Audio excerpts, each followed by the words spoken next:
අයිබෝවන් හැමෝටම මේ දිනවල විවිධ වෛරස් රෝගී තත්ත්වයන් දැක ගන්න පුළුවන්. වමනය, බඩේලී යාම් වැනි රෝගී ලක්ෂණ සහිත රෝගීන් වැඩි වශයෙන් වාර්තා වෙනවා අපිට දැක ගන්න පුළුවන්. ඉතින් මම අද හිතුවා ඔයාලත් එක්ක මේ බඩේලී යාම සහ වමන යාම ගැන කතා කරන්න. මොනවද අපි කළ යුතු ප්‍රතිකාර? විවේකය, පිරිසිදුකම, ඖෂධ, ආහාර පාන වගේම රෝගියාට මානසිකව උපකාර කිරීම යන කොටස් පහ යටතේ තමයි අද අපි කතා කරන්නේ. විවේකය කොහොමද අපිට මේ ආසාදන තත්ත්වෙන් මිදෙන්න උපකාරී වෙන්නේ? වෛරස් ආසාදන වලට ඖෂධ නැහැ. අපේ ප්‍රතිශක්තියට පුළුවන් අපේ ඇඟට එන වෛරස් වලට පහර දීලා අපේ ඇඟ ආරක්ෂා කරන්න. ඉතින් අපි එදිනෙදා වැඩ කටයුතු කරනකොට අපේ ඇඟේ යම්කිසි ශක්ති ප්‍රමාණයක් ඒ සඳහා පිට වෙනවා. හැබැයි අපි විවේකීව ඉඳලා ඒ ශක්තිය පිට නොවි පවත්වා ගත්තොත් අපිට පුළුවන් ඒ ශක්ති ප්‍රමාණය සම්පූර්ණයෙන්ම ප්‍රතිශක්තිකරණය සඳහා යොදවන්න. ඒකෙන් අපිට පුළුවන් ඉතා ඉක්මනින්ම සුවපත් වෙන්න. ඊළඟ කාරණාව තමයි පිරිසිදුකම. අපි දන්නවා වෛරස් කියන්නේ ඉතා ඉක්මනින් බෝවුන රෝගී තත්ත්වය. එහෙනම් කොහොමද ඔබේ ගෙදර රෝගියා ඔබ රැකබලා ගන්නේ? එම රෝගියාට වෙනම පිඟානක් කෝප්පයක් තුවාලයක් ලබා දෙන්න. ඔහුට වෙනම කාමරයක් සකස් කරලා දෙන්න. ඒ වගේම වමනේ දැමීමට පියන වහන්න පුළුවන් වාචනයක් ළඟ තියාගන්න. අපිට පුළුවන් টয়ලට් එකට ගිහිල්ලා මේ වමන බඳුන අයින් කරන්න. එමට විසික් කරනවා නම් අනිවාර්යයෙන් වැලි ටිකක් දාලා හරි මැස්සන් නොසන විදියට ඒ වමනේ ආවරණය කරන්න. බඩේලි යනවා නම් ඔයාගේ ගෙදර ඉන්න රෝගියාට ඔයා කොහොමද සාත්තු කරන්න ඕනේ? රෝගියාට නිතරම টয়ලට් යන්න සිද්ධ වෙනවානේ. සිද්ධ වෙනකොට ඔහුට টয়ලට් එක පිරිසිදු කරන්න අපහසුයි ඇඟට පණ නැති ගතිය හින්දා. එහා සහාය වන්න මේ දිනවල වැසිකිළිය නිතර පිරිසිදු කරන්න වග බලා ගන්න. පුංචි දරුවන්ට වයසක අයට බඩේලිය හැදුනොත් ඔවුන්ට නිතර වැසිකිළිය යාමට අපහසු නිසා පැම්පස් භාවිතා කරන්නේ ආරක්ෂිතව විනාශ කරලා දාන්න. අපිට විශේෂයෙන්ම පුළුස්සා දවන්න පුළුවන්. ඖෂධ ගැන කතා කරද්දී හැබැයි බඩේලිය යනවට, වමන යනවට, බඩ රිදෙනවට ඒ තියෙන රෝග ලක්ෂණ අඩු කරගන්න අපිට ඖෂධ ලබා ගන්න පුළුවන් රෝගවලින්. අපි දන්නවා වෛරස් මරන්න ඖෂධ නැහැ. අයන ටික වැඩිපුර ඉවත් වෙන හින්දා අපිට පුළුවන් ජීවනී ලබා දෙන්න. වෛද්‍ය නිර්දේශයකින් තොරව ඕනම කෙනෙකුට ජීවනී ලබා ගන්න පුළුවන්. කොහොමද අපි ජීවනී එකක් සකස් කරගන්නේ? ලීටර වතුර බෝතලයකට ජීවනී පැකට් එක කඩලා දාලා අපිට භාවිතයට ගන්න පුළුවන්. උපරිම පැය 24යි මේ සාදාගත් ජීවනී එක තියාගන්න පුළුවන් වෙන්නේ. මම මේ කියන අනිකුත් සෑම ඖෂධයම වෛද්‍ය නිර්දේශයකින් තොරව ඔබට ලබා ගන්න බෑ. ඔබේ දැනුමට මම මේ පිළිබඳව ඔබව දැනුවත් කරන්න. වමනේ වැළැක්වීමට අපිට පුළුවන් පාවිච්චි කරන්න ඩොම්පෙරිඩෝන්, ඔන්ඩෙස්ට්‍රෝන්, ප්‍රොමිතසින් වගේ ඖෂධ ලබා ගන්න පුළුවන්. අඩේ කැක්කුමක් එනවා නම් ඔබට පැරසිටමෝල් පාවිච්චි කරන්න පුළුවන්. පැමටිඩින්, ඩොම්පෙරිඩෝන්, ඔමෙප්‍රසෝල් වගේ ඖෂධ භාවිතා කරන්න පුළුවන්. බඩේලි යාමට බිෆිලැක් සහ ORS කියන ඖෂධ භාවිතා කිරීමේ හැකියාව තියෙනවා. අපි ආහාර පාන ගැන කතා කරමු. වැඩි දෙනෙකුට තියෙන ප්‍රශ්නයක් තමයි මොනවද කන්න බොන්න දෙන්න පුළුවන් කියන එක. මතක තියාගන්න මේ වෛරස් එකේදී ලෙඩ කරලා තියෙන්නේ අපේ ආහාර මාර්ග පද්ධතිය. එහෙනම් අපි ආහාර ගැනීමේදී විශේෂයෙන්ම මේ පිළිබඳව සැලකිලිමත් වෙන්න ඕනේ.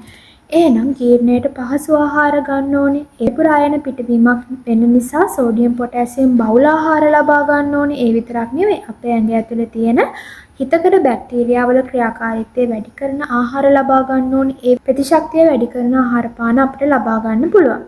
වැඩිපුර අපි දියර රෝගියාට ලබා දෙන්න ඕනේ. මොනවද ලබා දිය හැකි ආහාර?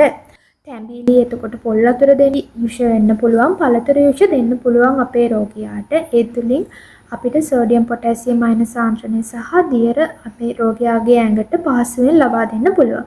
මම කලින් කිව්වා ඖෂධයක් විදිහට අපි ජීවනී පාවිච්චි කරන්න පුළුවන් කියලා. ඩොඩම් ජෝකුවක් හදාගත්තොත් අපිට ඒ ජෝකුවට ජීවනී පැකට් එක දාලා ඔයාට බොන්න දෙන්න පුළුවන් ඔබේ. ඒ වගේම ඔයා තැඹිලි ගෙඩියක් බොනකොට ඒක තව ටිකක් රසවත් කරලා සහ පෝෂ්‍යදාය විදියට ගන්න පුළුවන්.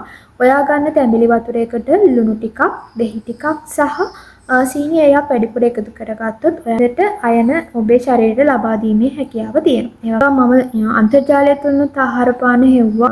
බඩේලි යාම් වළක්වා ගන්න අපිට සූදුරු පාවිච්චි කරන්න පුළුවන්. වල ඇන්ටි බැක්ටීරියල් ඉෆෙක්ට් එකක් සහ frequent bowel movements අඩු කරනවා. ඒකින්ද අපිට බඩේලි යාම් ඉතා ඉක්මනින් අඩු කරගන්න පුළුවන් සූදුරු. ඉස්සෙල්ලාම සූදුරු කබලෙට ඇදලා කුඩු කරලා වතුර වීදුරුවකට සූදුරු එකතු කරලා මීපැන ටිකක් දාලා අපිට බොන්න පුළුවන්. ඒ වගේම කිරිවල හොඳ බැක්ටීරියා වර්ග ඉන්නවා. ඉතින් අපිට මේ කිරිවලට දෙලෙණු ටිකක් එකතු කරලා ගත්තොත් අපිට මේ වෙලාවට බඩේලියාම අඩු කරගන්න පුළුවන්. ඒ විතරක් නෙවෙයි අපිට කිරිවලට ඉඟුරු ඉස්ම එකතු කර ගැනීම තුළින් බඩේලියාම අඩු කරගන්න පුළුවන් වගේම ඉඟුරු ඉස්ම තුළින් වමනේ යන එක අඩු කර ගැනීමේ හැකියාවක් තියෙනවා.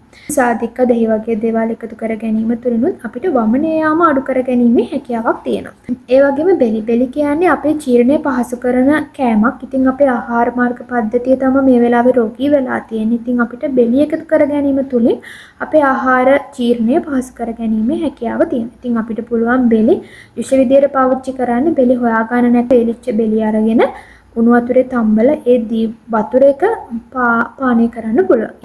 කෙසෙල් කියන්නේ පොටෑසියම් බහුල ආහාරයක්. ඒ වගේම තන්තු අධිකයි. ඒ වගේම එක්ස්ට්‍රා වෝටර් amount එකක් තියෙනවා.